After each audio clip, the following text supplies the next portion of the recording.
Ok, vamos a intentar ahora, creo que sí. Ahí estamos. Pues les decía, si esta en color naranja es una zapata y por acá abajo nosotros tenemos pues algún estrato, no habría problema si conocemos la información de esa estratigrafía. Es algo bastante obvio. Pero puede ser que por alguna determinada razón nosotros pudiéramos tener incidencia con, bueno, esto es un esto es un cuadrado, pero digamos que si acá tuviésemos alguna tubería o coincidiéramos con algún tipo de falla o algún tipo de talud o alguna cuestión que por alguna razón pudiera afectar nuestra instrumentación ya en obra, pues es importante determinar cómo puede influir, pues obviamente toda esa presión que va a generar la zapata y qué elementos puede afectar directamente, ¿sí? Entonces, esto de alguna manera se vuelve se le encuentra bastante practicidad, especialmente cuando tenemos alguna relación directamente con pues, alguna otra estructura o similar, ¿sí? Bueno, muy bien. Entonces, si esto va así, ahora que tenemos de este lado. Hay hay otro tipo de elementos que nosotros podemos revisar, así como también la presión, o sea, este mismo concepto, aplicarlo a la presión que se pudiera generar a partir de cierto terraplén, ¿sí? Un terraplén, o ya sea bien un montículo o un acumulado de volumen de suelo, sobre cierta superficie, también podría llegar a generar algún tipo de incidencia sobre, en este caso, pues este nivel de terreno, ¿sí? Este ejemplo es bastante sencillo, solo lo vamos a explicar, no lo vamos a transcribir o a realizar. Pero importante es lo siguiente. Primero, como no tenemos alguna afectación directamente de parte eh, de algún nivel freático, pues lo que nos piden acá es determinar el incremento del esfuerzo, ¿sí? Debajo de un terraplén. Es el mismo concepto aplicado que el documento que veíamos hace un momento. O sea, tenemos un terraplén que básicamente lo que lo traducimos acá es una carga distribuida formando ese pequeño trapecio, ¿sí? Es como el terraplén que aparece pues ahí en este esquema. Y básicamente lo único que cambiaría pues es la forma en la que distribuye esa presión del suelo o de este montículo hacia algunos puntos determinados, ¿sí? A ciertas profundidades podría ser. Bueno, entonces, como les decía, no tenemos un nivel freático, entonces directamente pues, se va a afectar sobre la densidad o el peso específico por la altura, ¿sí? Entonces, esto lo que hace es básicamente tener pues un peso específico por tipo de suelo. Vamos a tener también una altura. Esta altura, pues obviamente, nace del punto más crítico. Aunque si bien es cierto, este terraplén, pues si nosotros lo traducimos a una figura geométrica conocida, pues básicamente podríamos dividirlo en un pequeño rectángulo, en esta área acá eh, de 7 metros por 5. Y pues obviamente aquí tendríamos pues dos pequeños triángulos generados, que es básicamente lo que realiza el libro acá adelante. Ellos lo que hacen es para encontrar esta relación, sabemos que en el punto cero, o aquí donde está el cursor, pues vamos a llegar a tener una presión igual o llegando a cero. Entonces, básicamente determinamos que si multiplicamos el peso específico por la altura, el punto más alto de este trapecio debería ser el 122, hablando de esfuerzos. Ese 122, con las longitudes que acá nos indican, pues es la altura y el ancho que tendría entonces en metros nuestra diagrama de presión debido al terraplén, ¿sí? Entonces, básicamente, y ustedes, pues, si se recordarán un poco de análisis estructural básico, lo que teníamos era, pues, que también podemos arrancar con una carga eh, con una carga distribuida, ¿sí? De tal manera que pudiéramos llegar a encontrar específicamente para el punto que acá nos indican, acá justamente en A2, pues hay que realizar un corte. Debemos de hacer una regla de 3, hacemos un corte en este punto y encontramos en el diagrama cómo es que esto estaría afectando directamente nuestros resultados. Se encuentra la altura del triángulo y con esta, pues ya sabemos a través del producto de este triángulo, la presión que podría llegar a generar justamente en ese punto, ¿sí? Entonces, lo que nosotros debemos de realizar para estos casos es encontrar la fuerza resultante que estaría generándose eh, una afectación directa sobre este punto a cierta profundidad, en este caso pues va a 5 metros. Y aplicamos exactamente el mismo concepto que teníamos con anterioridad. Si bien es cierto, habrá un diferencial de esfuerzos, precisamente por ello se marca como un delta mayúsculo, y que con ello nosotros pues, vamos a tener también un factor que podría llegar a afectar precisamente cómo corresponde el esfuerzo al suelo, ¿sí? Si ustedes se recordarán, nosotros teníamos en la ecuación eh, de este lado, la 523, una manera, pues como acá bien lo indica, simplificada, que nos permite a nosotros relacionar esa carga aplicada multiplicado por un coeficiente de influencia, que es esta I apóstrofe, ¿sí? Y va en función del lado efectivo B sobre Z, siendo Z la profundidad. Nuevamente utilizamos estas gráficas que tenemos en la figura 5.11 y cabalmente acá pues, nos indican los valores de influencia que pueden llegar a afectar esta estructura, ¿sí? Eh, de tal manera que si nosotros realizamos esta relación, que pues ahí nos indica, y vamos arrancando con esa relación, bueno, sabemos que el lado B1 va a tener eh, justamente la medida de 2.5, ¿sí? Por lado B1 se refiere justamente al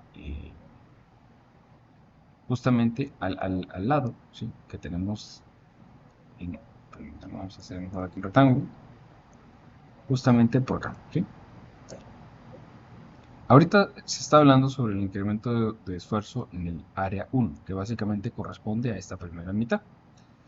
Entonces acá tenemos que muy haciendo alusión a las zapatas, el lado B1 o el lado del ancho, pues que corresponde a los 2.5 y posterior tenemos un 14 que corresponde al ancho que acá nos indica el triángulo rectángulo, estaríamos generando entonces una relación entre el lado B1 B2 que pues a cada uno deberíamos nosotros de obtener específicamente esta relación gráfica, ¿sí?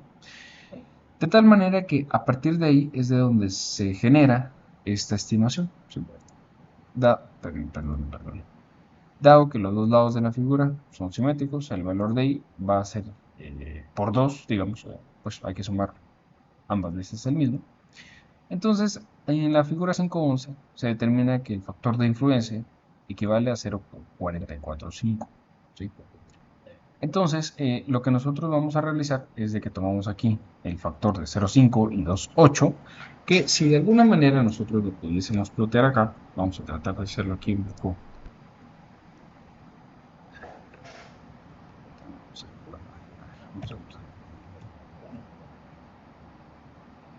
El lado B2 sobre Z equivale a 2.8, que pues aproximadamente, si ustedes ven acá, no es una gráfica a escala, ¿sí? Eh, más o menos estaríamos por este rango, ¿sí? Y ya deberíamos de determinarlo con B1 sobre Z. B1 sobre Z equivale a 0.5, así que estaríamos nosotros hablando sobre esta gráfica, ¿sí? Entonces, si nosotros arrancamos con la medida de 2.8, más o menos estaríamos entre esta línea que es el 2, esta línea que es el 3, más cercano al 3 como tal. Lanzamos una línea recta y sabemos de que la relación B1 sobre Z va en punto 5. Por lo tanto, la intersección de esta línea, ojo que la línea que deben de seguir es justamente esta, vamos a hacer aquí algunas flechas para poderla identificar, pues justamente viene e intersecta con, vamos a cambiar aquí el color, una escala que más o menos llega a este valor, ¿sí? Entonces es un poco laborioso, existe también un poco de variación en estos temas, pero es importante que aprendamos a identificar correctamente de dónde nace cada uno de estos valores. Bueno, con esto encontramos pues nuevamente los valores de influencia y prima, ¿sí? Así que a esto vamos a ver, vamos a tomar una captura, se las voy trasladando por acá, para que tengan ustedes la referencia. Y ahora vamos a limpiar acá. Y esto es solamente la explicación de dónde sale ese valor de 44.5, ¿sí? Que más o menos debería estar pues abajito del 45, ¿sí? Por ahí. Aproximadamente. Es un método aproximado, pero que da buenos resultados. Entonces, pues obviamente vamos a tener ese factor de influencia, que si ustedes ya saben, acá justamente el valor de delta esfuerzo equivale al esfuerzo efectivo inicial por el factor de influencia, ¿sí? Ese factor de influencia, que fue el ya determinado, que va en 0,445, lo multiplicamos por el esfuerzo. Y como pues tenemos dos lados, por eso es de que se duplica el valor de factor de influencia, o bien, si ustedes lo desean realizar de este lado, perdón, la presión efectiva va a ser la misma para ambos, y hay que multiplicar o se saca como un factor común de la sumatoria que tenemos de este lado. Y podemos determinar que el factor de influencia pues, es el doble del encontrado gráficamente, y con esto pues encontramos el valor real, ¿sí? El mismo caso se puede hacer en el área 2. El área 2 equivale entonces al, al rectángulo que nosotros teníamos justamente a la mitad, ¿sí? Haciendo el mismo procedimiento, se determina pues, a través de la relación B2 sobre Z y B1 sobre Z, que el factor de influencia sería de 0,24. Bueno, con ese factor de influencia, nosotros determinamos que el delta o el diferencial de esfuerzos va a 10,5. Y para la sección media, ¿sí? Sería ya con el procedimiento realizado, que es determinar nuevamente el factor de influencia, relacionar los dos lados del diagrama de esfuerzos, encontraríamos también este valor, ¿sí? De tal manera que si nosotros buscamos el incremento total del esfuerzo, ahora para el punto A2, ojo que el punto A2 es el que tenemos justamente de este lado. Hay que diferenciar esto, perdonen, se me pasó por alto. Aquí está. El esfuerzo A1 es cabalmente el que tenemos de este lado. Por eso hay que encontrar qué valores son los que afectan directamente a ese punto específico, o mejor dicho, que tiene encima el punto específico A1, que puede llegarlo a afectar, que es precisamente los valores que hayamos determinado. Muy bien. Para el incremento del esfuerzo en el punto A2, siguiendo el mismo procedimiento, podemos determinar que el incremento del total del esfuerzo va siendo el equivalente a 44,76. Y esto podríamos nosotros aplicarlo directamente cuando tengamos precisamente algún terraplén.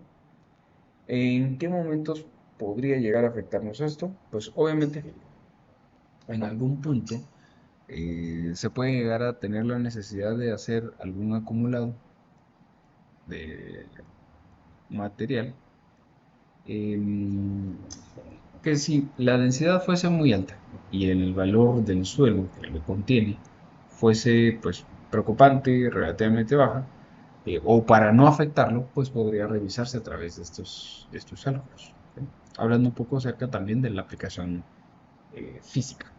Bueno, ahora bien, acá tenemos eso sería en cuanto a terraplenes y el esfuerzo o el incremento de esfuerzo que se genera a partir de ciertas profundidades.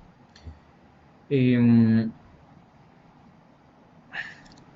Tenemos ahora, también ustedes, como punto importante, no, vamos a saltarnos aquí estos dos, aquí está. Verán, el capítulo 5.8 y 5.7 en realidad más bien es una alternativa, ¿sí? Y así como lo hicimos para el terraplén, es ahora para una carga puntual. Habría que revisar, tiene relativamente poca aplicación. Puede ser que se necesite realizar algún chequeo en obra o durante algún proyecto para algún punto específico o alguna carga bastante puntual, y cómo esta puede afectar a partir de cierto nivel, a cierta profundidad, una carga puntual P y algún punto determinado. ¿Sí? Em, la aplicación es poca en realidad. El concepto es pues, esencialmente el mismo. Lo que cambia un poco es la ecuación para la aplicación, donde acá el diferencial de esfuerzo o el delta esfuerzo pues va siendo ya no pues el valor de la carga efectiva inicial, sino la carga puntual dividido dos veces, perdón, la profundidad al cuadrado por el factor de influencia. Y así como se determina el incremento de esfuerzo, también se puede determinar la distribución del esfuerzo. Esto pudiera ser siendo una de sus principales aplicaciones,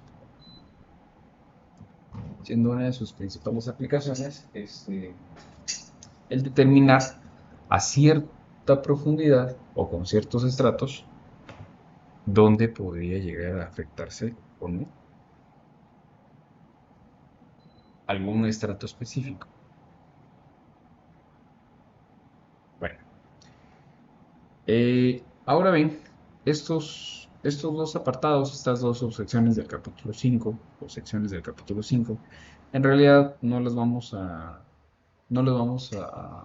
indagar debido a que es más importante, o pues para la formación ahorita que llevamos, el hecho de tener que revisar cómo van los asentamientos. Recordando un poco la última plática, la última clase, mencionábamos dos aspectos bien importantes acerca de los asentamientos. Uno de ellos era de que se podía llegar a tener un asentamiento pues meramente elástico, y otro que podía ser que podía aparecer con el paso del tiempo. ¿Sí?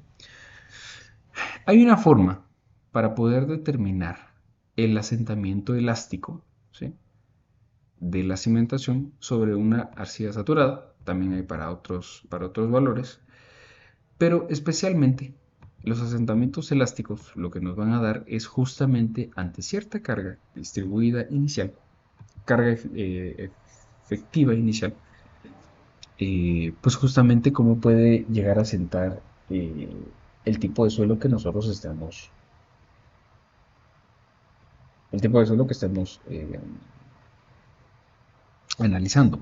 Esto tiene diferentes aplicaciones, o por ejemplo, puede ser que en alguna ocasión, a ver, recordemos de que el suelo es un material, es decir, tiene, el suelo tiene un módulo de elasticidad, tiene un módulo de cortante, tiene un peso específico, y si recordamos un poco acerca de resistencia de materiales, sabemos que si media vez el suelo cuenta con un módulo de elasticidad, que de hecho, permítanme, aquí está, justamente, el módulo de elasticidad, está en función de un valor beta que está en función del índice de plasticidad. ¿sí? Entonces, y también acerca de la sobreconsolidación, que son estos valores OCR, ¿sí? Bueno, entonces, acá hay un detalle importante y es de que si nosotros estamos siendo bastante minuciosos o necesitamos o el proyecto requiere pues una exactitud de sobremanera, específicamente dentro de la cimentación, algo importante es de que nosotros podemos llegar a estimar cuánto se va a asentar nuestro suelo cuando ya terminamos la fundición de una primera fase de un edificio de mármol. Puede ser que la carga que llegue a estar aplicada sobre el suelo sea considerablemente alta. Hablemos de un edificio de 20 niveles o más, de tal manera que se espera el suelo se deforme, pero se va a deformar elásticamente debido a esa carga tan elevada. Puede ser que si estamos manejando una precisión bastante exacta o una precisión bastante con poco margen pues de error, eh, el cálculo del asentamiento pudiera llegarnos a ahorrar algún inconveniente previo a que tengamos que nivelar algún piso, por ejemplo, respecto a ciertos niveles de la edificación. Así como también determinar que los asentamientos estén dentro de los rangos permisibles.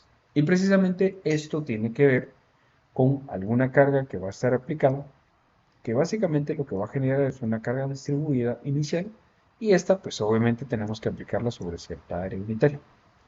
Acá pues no hay que preocuparse, no es de que vayamos a ponernos a integrar, pero lo que sí es importante es de que el asentamiento elástico, asentamiento se define en geotecnia como la S y E, que viene de elástico, va a ser la integral evaluada desde 0 hasta la profundidad H, donde H pues, va a ser eh, toda la altura hasta que lleguemos a un estrato que sea incompresible. Puede ser que el primer estrato, o sea, esta H, sea un suelo que tienda a ceder un poco más y debajo de ello tengamos un manto rocoso, por ejemplo, o un estrato de un suelo más consolidado. Entonces, si ustedes se recordaran un poco de la variable epsilon, pues esta normalmente la hemos encontrado como deformaciones unitarias. Pues la deformación unitaria, que está en función de la altura o de la profundidad, para este caso, pues obviamente la deformación unitaria es un valor adimensional. Entonces, ¿cómo podemos tener un asentamiento con un valor adimensional? Pues realiza la integral evaluada desde 0 hasta la profundidad de ese estrato por un diferencial de la profundidad, que pues al momento de resolver la ecuación, la integral, sí nos va a devolver una unidad de longitud. Y esta, pues también el valor de la deformación unitaria, pues justamente está relacionado con los diferenciales de esfuerzo y algunos valores de relación de los coeficientes de Poisson de también los suelos, ¿sí? Y pues obviamente tenemos nosotros que evaluar esa deformación unitaria tanto en Z como en X como en Y. Precisamente por eso es de que esa deformación se descompone en sus tres ejes de deformación, ¿sí? Que básicamente es lo que representa este pequeño cubo. Aquí digamos es un diferencial de Z en la profundidad. Y tenemos pues que esta se puede comprimir en Y, se puede comprimir en X y también en Z. Si se resuelve la integral, la ecuación queda definida como la 5.33. Pero ojo que aquí lo que nos puede llegar a afectar es precisamente ese módulo de elasticidad. Y ese módulo de elasticidad promedio, nosotros tenemos que realizar una equivalencia entre los diferentes estratos. A ver, si nosotros tenemos una zapata, una cimentación B por L, puede, puede darse el caso en el cual pues nosotros vayamos a tener obviamente una medida B. ¿Y qué va a pasar? Aquí suceden dos cosas. Uno, eh, dependiendo del espesor de la zapata que nosotros vayamos a tener, puede llegar a darse el caso en el cual el espesor sea muy bajito, el espesor lo voy a colocar con la letra E minúscula, ¿y qué es lo que va a pasar? Es tan bajo que el suelo también va a deformarse, pero también la elástica de la zapata, si ese es nuestro eje neutro, inicia y termina acá en estas líneas, puede ser que deforme de esta manera, cuando el espesor es muy bajo. Y si cambiamos acá de color, puede ser que el espesor sea tan grueso, esto lo vamos a colocar con una E mayúscula, el espesor pues ya sería más grande, y digamos que pudiera llegar a tener un espesor o una rigidez estructural pues mucho más elevada. Entonces lo que va a suceder ahí es de que antes de deformarse la zapata, lo que se va a deformar entonces es el suelo, ¿sí? Y se deforma de esta manera. Voy borrando los esquemas, solo era para ejemplificar ahí un punto. Pero básicamente con esa cimentación más rígida, lo que va a pasar es de que todo el suelo se va a comprimir y se va a deformar obedeciendo a este concepto de la compresibilidad del suelo. En cambio, si la cimentación es más flexible, lo que va a suceder es de que va a notarse bastante práctico, pues va a ser bastante notorio la elástica de la deformación de la zapata. Entonces, por ello, pues hay que saber cómo va la relación. Esto tiene que ver con el grosor o el espesor de la zapata directamente. Y para tener una referencia, pues generalmente de la dimensión del largo, ¿sí? Digamos, si, ¿cómo se llama esto?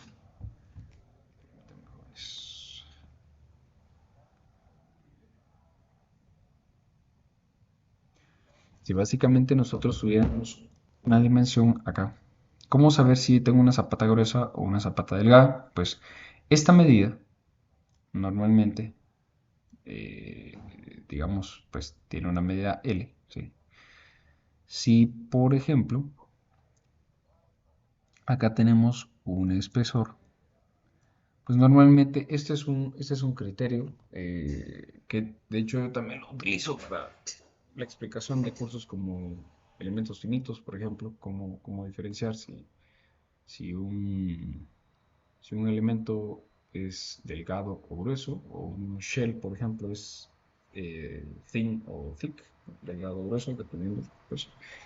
Eh, pues el espesor, el espesor debería de ser mayor a 0,20 veces el valor de la longitud. Este es un estándar, ¿sí? Entonces, pues si el espesor es mayor a 20% de su proporción en longitud, sea cual sea la medida, digamos que si esta longitud fuera de 2 metros, vamos a ver 2 metros por 0,20, si el espesor fuera de 40 centímetros o más, entonces decimos que estamos ante una zapata gruesa. Y esto generalmente va a tener un comportamiento de cimentación rígida. Si, digamos, tenemos 2 metros y la zapata tiene 25 centímetros, pues estamos ante una cimentación que va a tener un comportamiento resultante pues, más flexible. Esto como un criterio si gustan saber cuál es cuál, ¿verdad? Bueno, es un parámetro. Ahora bien, entonces, aquí vamos a tener el módulo de elasticidad que nos va a afectar directamente. Solo que antes de llegar a ese módulo de elasticidad, debemos de retomar aquí en un ejemplo que vamos a ver aquí adelantito. Tenemos nosotros, aquí está, miren, aquí ocurre algo. Hay vamos a ver si lo puedo generar acá rapidito, un segundo, vamos a ver si esto funciona. Tenemos una cimentación cuadrada, rígida. Bueno, esto ya nos va dando una idea de que tiene pues, un grosor bastante alto, ¿no?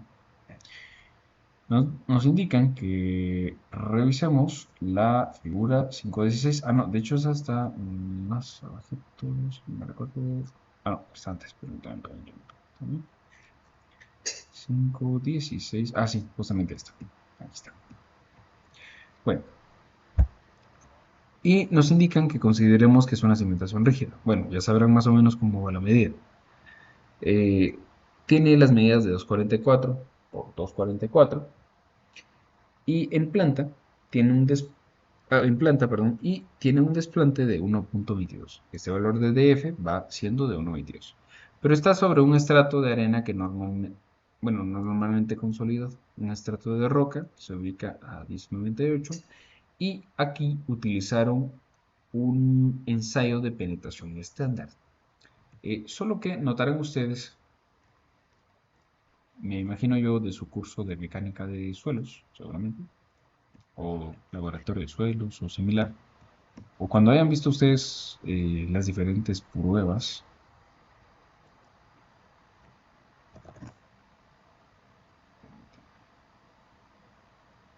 Esto está en la página 80. Bueno, pues les decía, dentro de las diferentes pruebas, nosotros podemos utilizar un SPT. El SPT, permítanme, vamos a ver, aquí se los estoy buscando.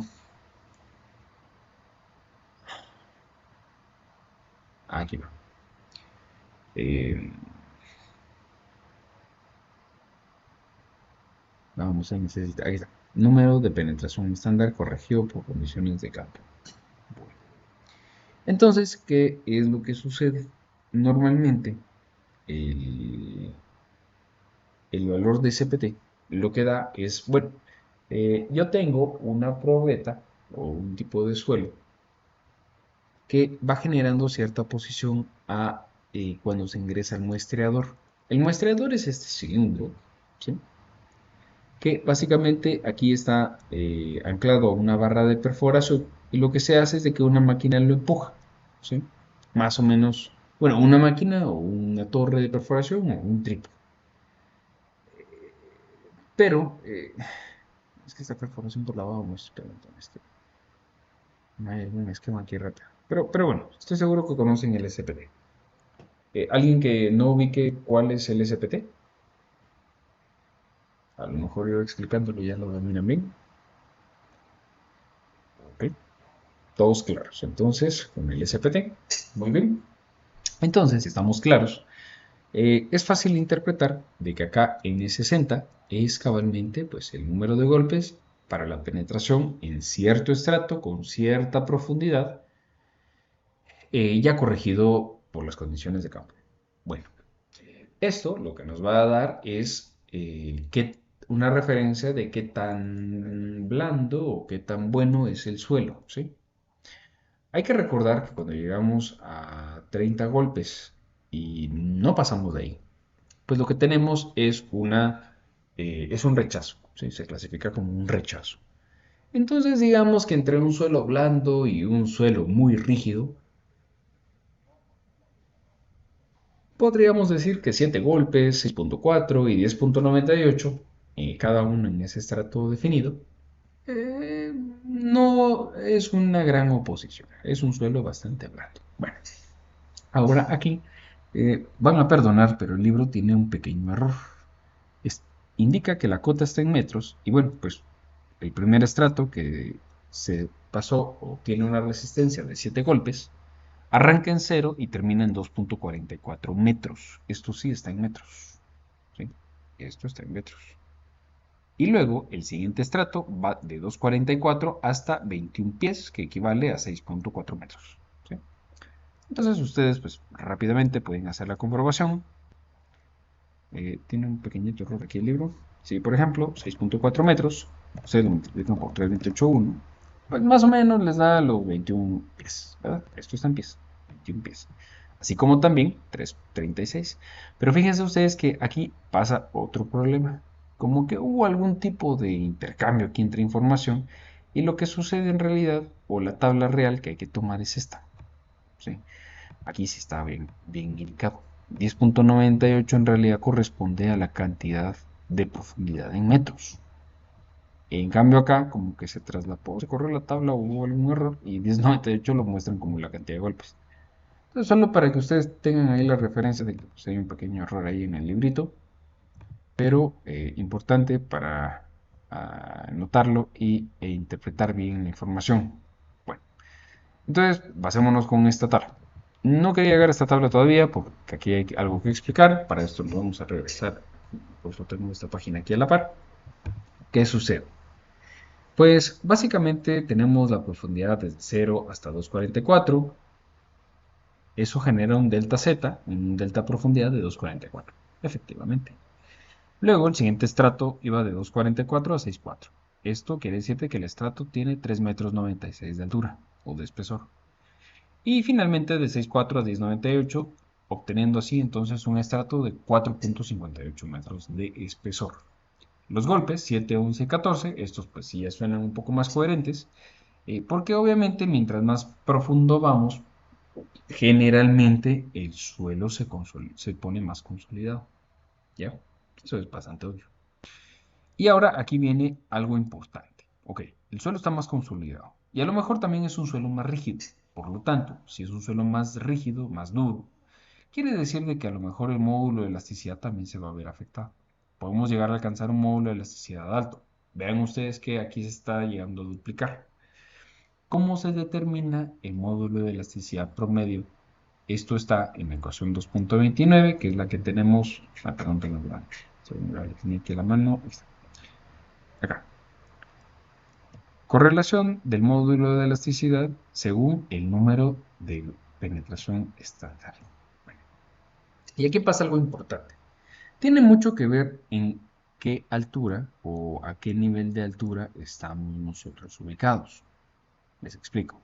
Por ejemplo, si nosotros, digamos, presión atmosférica en agua, por ejemplo, vamos a ver para acá, presión atmosférica en Managua actualmente, eh, vamos a ver, o si alguien puede escribir el dato, ayudaría bastante. O nos vamos con estos 1011 hectopascales, ¿sí? Vamos a utilizarlos. Y también voy a ubicar hectopascales a kilonewton sobre metro cuadrado. Vamos a buscar aquí la conversión rapidito. En teoría, esto equivale a 1011 por punto 1. ¿Sí? Vamos a decir que 1011 por 0.1 nos da 101.1 kilonewton sobre metro cuadrado, que es la presión actual en Managua, por ejemplo. Bueno, ¿por qué les explico esto? Porque la presión atmosférica tiene que ver acá, justamente, con cómo va a ser el módulo de elasticidad del suelo. Bueno, o por lo menos a través de esta correlación, sí. El módulo de elasticidad de suelos granulares, ojo, suelos granulares, o sea, ese es un parámetro importante para estimar el asentamiento elástico de cimentaciones. Es justamente lo que vemos en el capítulo 5.10. Una estimación del primer orden, ojo, es una estimación. Si su laboratorio a ustedes les da este valor, pues no hay problema, con eso estamos cubiertos. Pero por lo menos, Kulhawi, y Maine, los autores, pues, en el 90, indican la ecuación seguida de la siguiente forma.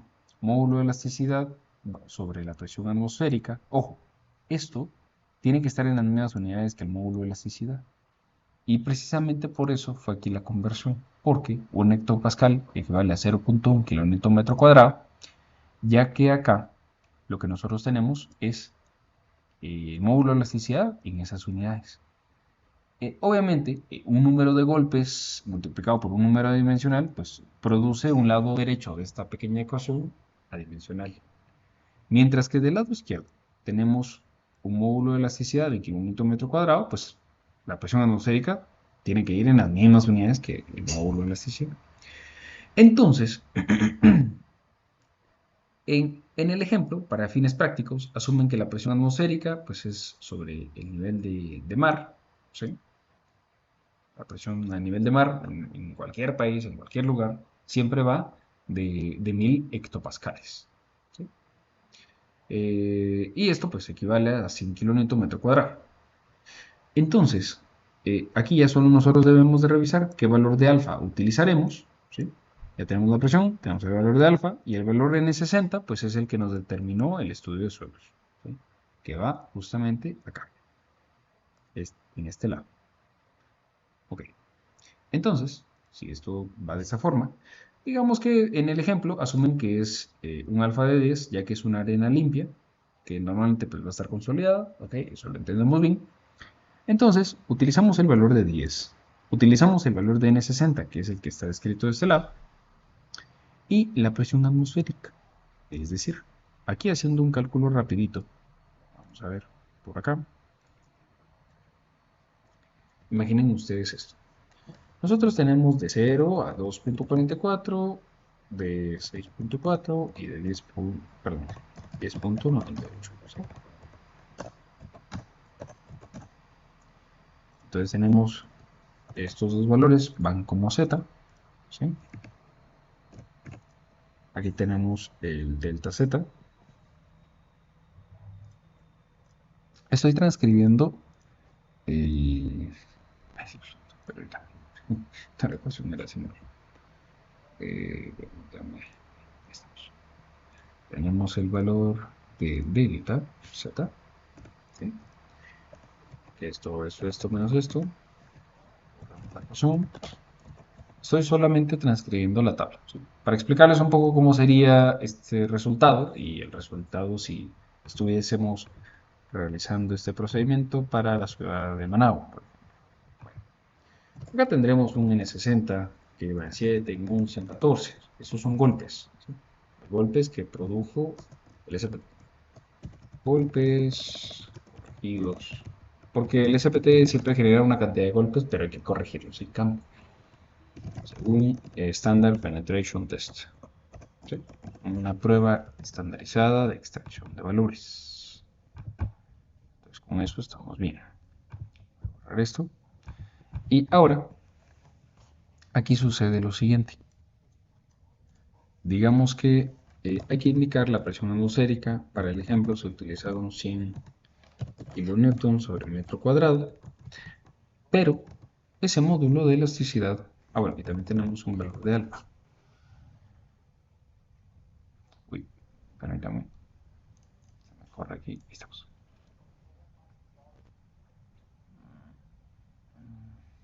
Permítame, alfa. Disculpad, no me conozco todos los códigos así. Si no estoy mal, es esta, ¿no? Alfa. Para este caso es 10. ¿Sí? Arena limpia. Entonces lo que tenemos es como módulo de elasticidad. Ojo que esto pues, va en kilonewtons por cuadrado.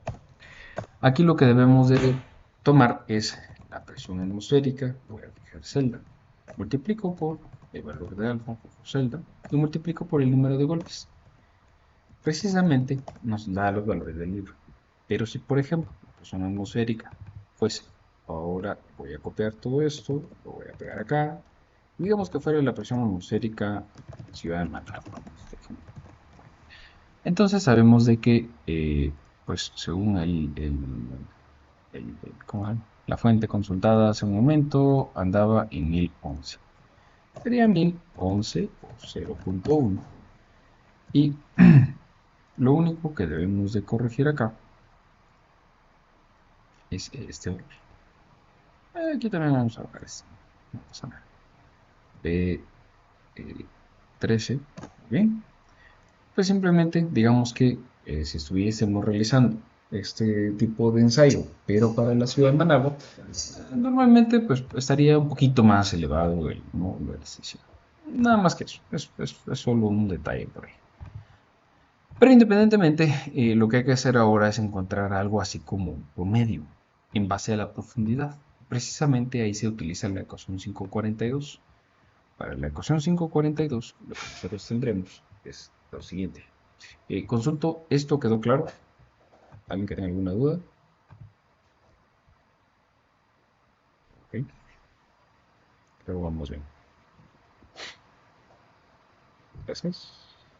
Muy amables, ok. Bueno, entonces, pues les decía, para voy a desplazar el capítulo número 5, vamos buscando la ecuación 542, que esa está un poquito más adelante. Entonces, precisamente aquí es importante lo siguiente. verán ustedes que se van combinando varios autores. En esta ocasión vuelve a aparecernos Bowles y precisamente porque el suelo cuenta con una naturaleza no homogénea, ¿sí? La magnitud del módulo de elasticidad total puede variar en base a la profundidad. Bueno, pues aquí ya lo notamos, llegamos casi al doble. Bowles recomendó utilizar un promedio, pero ponderado. Entonces, para ponderar, multiplicamos elasticidad por el delta z y lo dividimos en el z, perdón, en el z total, por la sumatoria de z.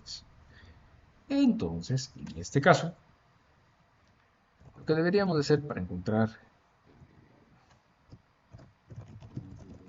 elasticidad equivalente, pues digamos que esto sería el SOS final, o el del suelo, y pues lo que debemos de realizar es lo siguiente. Tenemos una fracción y básicamente aquí iremos multiplicando cada módulo de elasticidad contra su propia delta z. ¿Sí? Entonces, multiplicamos con cada uno, ¿sí? Sumaremos este por este y este por este. ¿Okay? Dividiremos dentro del z final o la profundidad más alta. Notarán ustedes que pues, varía levemente debido a la presión atmosférica, pues si utilizáramos 100, pues estamos exactamente en el mismo valor que aquí se alcanza, ¿verdad? Bueno, aquí el valor, y esto pues va en kilonewtons sobre metro cuadrado. Entonces, este valor, digamos, debajo de la zapata de 244 por 244 a 1,22, con estos resultados, está siendo afectada por este módulo de elasticidad promedio, precisamente porque aumenta en base a la profundidad que tengamos, ¿ya? De esta manera, algo que hay que revisar es, y bueno, ya por tema de tiempo, el cálculo del asentamiento. Perdón. Aquí van a entrar varios valores. A ver, si nosotros analizamos esta ecuación, tenemos la presión inicial, perdón, sí, la, la, la carga efectiva inicial. Tenemos el valor de alfa, que se lo conocemos, el valor de beta, que si ustedes notan acá, pues como es el beta efectivo y es una zapata cuadrada, pues tomamos cualquiera de los dos lados y a la mitad. Por lo tanto, el 244 dividido 2. El valor de el coeficiente de Poisson, este pues nos lo da el problema al inicio, siendo este de 0,3. El valor de Q también. Y ya solo nos queda pendiente determinar el valor de I, el coeficiente de influencia. ¿Sí? Para poder determinar este valor, precisamente como lo hicimos con anterioridad, se puede llegar a determinar de esta manera, con esta pequeña ecuación, es a partir de relacionar los factores F1 y F2, que precisamente estos, pues si nos vamos, permítanme, vamos a colocar aquí a la par la tabla 5.8. Esta está aquí atrásito, esta está aquí, justamente este lado. Bueno, ¿qué valores son los importantes a tener en cuenta? Okay. Primero, debemos nosotros de calcular el valor de n'. Esto en base a la ecuación que sería bueno, no tiene un número, aquí abajito a la 540. Tenemos altura sobre la base. Para esto se determina que tenemos un valor de 9 y si ubicamos acá en la tabla, serían todos los relacionados acá. El valor de m' es L sobre B. Como es una zapata cuadrada, esto tiene que ver con la forma. Caemos justamente dentro de esta área, siendo entonces el resultante 0.491, que es justamente el valor. Bueno, aquí no puedo cambiar de página, pero es el que está aquí abajito. Y con esto, permítanme, vamos a dar aquí sí.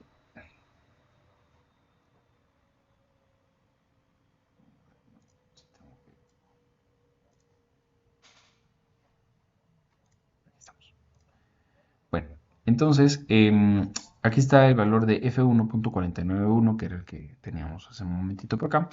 Y de la 5.9 se saca el factor F2. El factor F2 está acá, justamente F2, se hace la misma historia, se relaciona un M y un N. Y si lo hacemos acá, vamos a ver, tenemos aquí los valores de 9, tenemos el valor de M1 y tenemos 0.017, que es justamente el valor que aquí aparece, ¿sí? Es solamente encontrarlo a través de la tabla. Ok.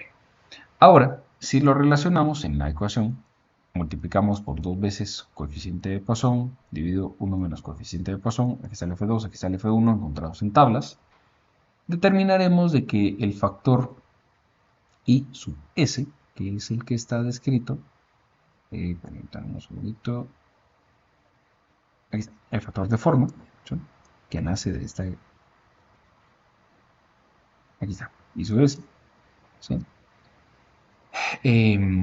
Y también aparece el factor de profundidad, que es multiplicar u operar, tal y como nos lo indica acá, encontrar el valor de B desplante sobre la base, sería una de las cotas. Vamos a hacerlo igual que el otro que hicimos, permítame, solo nos vamos a ir a la tablita 5,10 que está aquí adelantito.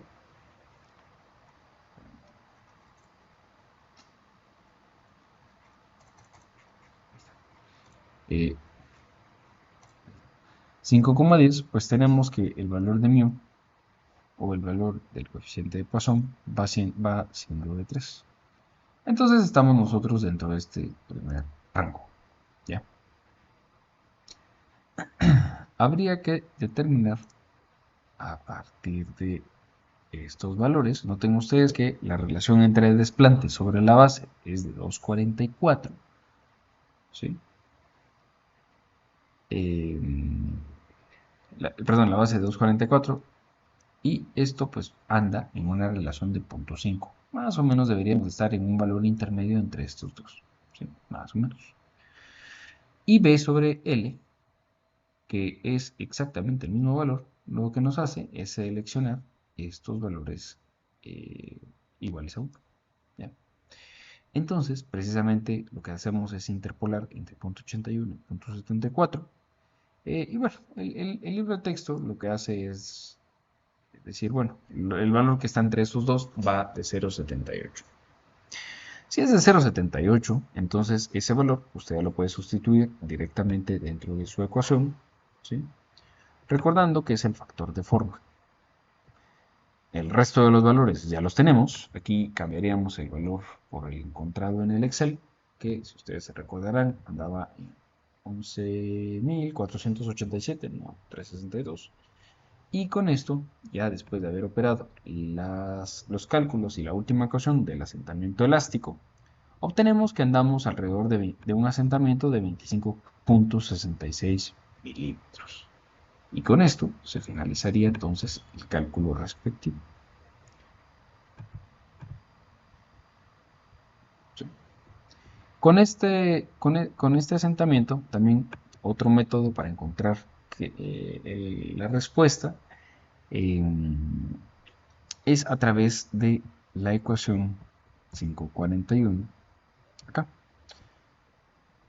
El asentamiento elástico de una cementación rígida, más o menos, debería de ser 0,93 veces, 0,93 el asentamiento de una zapata eh, flexible, ¿sí? Entonces siempre se toma en cuenta que va siendo flexible, por eso el 25,6, que es el que está acá de este lado, se multiplica por 0,93, que este es un valor constante, y si en la realidad nosotros tuviésemos una cimentación que fuera rígida, pues esta lo que puede desplazar es 24 milímetros. Si tenemos una cimentación que es flexible, va a desplazar 25.6. 1.6 milímetros más, ¿verdad? Y esto sería básicamente el cálculo para los asentamientos elásticos. ¿Alguna pregunta?